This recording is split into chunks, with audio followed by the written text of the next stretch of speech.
Hola, muy buenas noches. Les presento las noticias de nuestro país Honduras. De Honduras en sus manos, .info Noticias, transmitidas por Radio Miki Andoni Siglo XX y nuestras redes sociales. Les habla Crisia Sauceda, hoy martes 18 de agosto de 2026. A continuación el avance informativo. Expertos internacionales debatirán retos de vivienda y crecimiento urbano en Honduras. Honduras descarta el retorno masivo de nacionales tras el fin del TPS en Estados Unidos. Honduras reporta 9.643 casos de dengue, 13 de sarampión y 228 de tosferina. Alcaldía Municipal del Distrito Central habilita calle Salvador Mendieta tras concluir reconstrucción de la calzada. Propiedad privada y derechos garífunas encuentran protección en sentencias sobre San Juan. Estas y más noticias a continuación. Denuncian venta irregular de terrenos por Fosobi. En el año 2000, el Fondo Social para la Vivienda vendió 148 terrenos ubicados en las cercanías de las instalaciones del Grupo Táctico de los Cobras, en una colonia llamada City Codefort, pero nunca se realizó la notificación para entregar los espacios a sus dueños. Lionel Bertotti, uno de los afectados, denunció que nos vendieron los terrenos, algunos por 40.000 y otros por 50.000 empiras. A todos nos entregaron escrituras firmadas y selladas por el Instituto de la Propiedad, pero nunca nos notificaron. Nunca nos midieron, por más hemos buscado que solucione, y han pasado los años y no nos permiten meter maquinaria porque dicen que ahí hay una falla geológica, pero en Fosobi nadie nos da una respuesta, lamentó.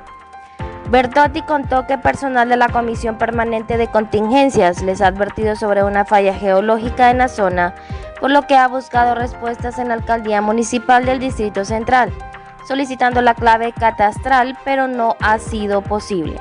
Según el denunciante, a pesar de que ha presentado distintas solicitudes por escrito, no han recibido ninguna respuesta. Recordó que al momento de la compra se les fue anunciado plazos para efectuar la notificación. Sin embargo, ese momento nunca llegó. No sabemos si esta persona le compró el terreno a alguien, si está invadiendo o cómo llegó ahí. Por favor, le pedimos a las autoridades que nos ayuden. Cuando el presidente Asfura fue alcalde, él conoció nuestro problema, recalcó. 1 de cada 5 viviendas no respondió al Censo Nacional durante la primera semana. Al menos el 20% de las viviendas visitadas durante la primera semana del Censo Nacional de Población y Vivienda no respondió a los censistas o se encontraba sin moradores, informó el Instituto Nacional de Estadística. Wilmer Vanegas, gerente de Estadísticas Sociales y Demográficas del INE, detalló que los equipos visitaron unos 250.000 viviendas durante los primeros días del operativo y lograron obtener una respuesta afirmativa en el 80% de los casos. Esto significa que 1 de cada 5 viviendas no pudo ser censada, inicialmente porque sus habitantes no respondieron o no se encontraban en el inmueble al momento de la visita. A pesar de una campaña de desinformación, avanza de buena forma. Tenemos un 80% de respuestas afirmativas de las personas entrevistadas, afirmó Vanegas. El funcionario pidió a la población colaborar con los censistas y destacó que el Censo Nacional constituye un proyecto de país que trasciende a las distintas administraciones gubernamentales. Durante la primera semana, los equipos censaron a más de 689.000 hondureños, en aproximadamente 250.000 viviendas. El operativo busca actualizar después de 13 años la información sobre la población hondureña, su distribución territorial y las condiciones en las que vive. Honduras descarta el retorno masivo de nacionales tras el fin del TPS en Estados Unidos.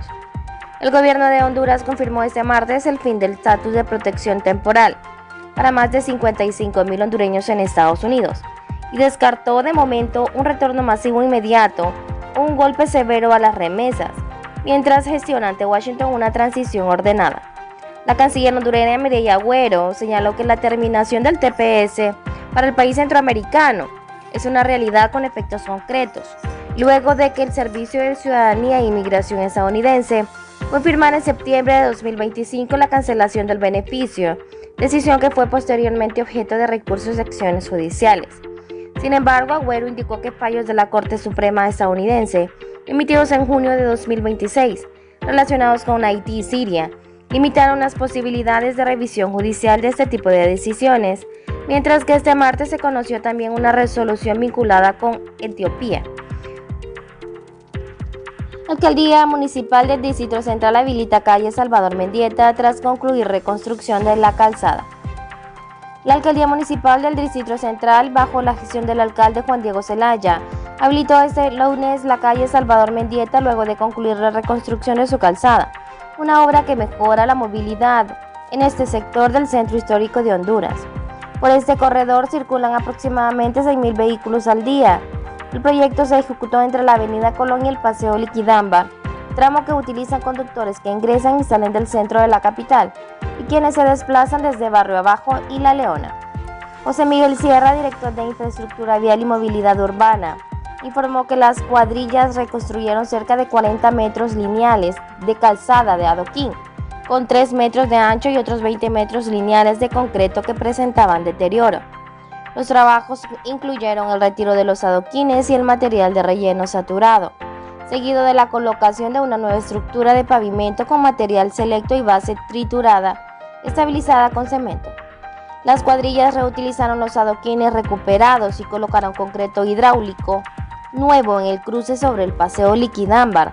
También incorporaron piedras carías en los acabados. Honduras reporta 9.643 casos de dengue, 13 de sarampión y 228 de tosferina.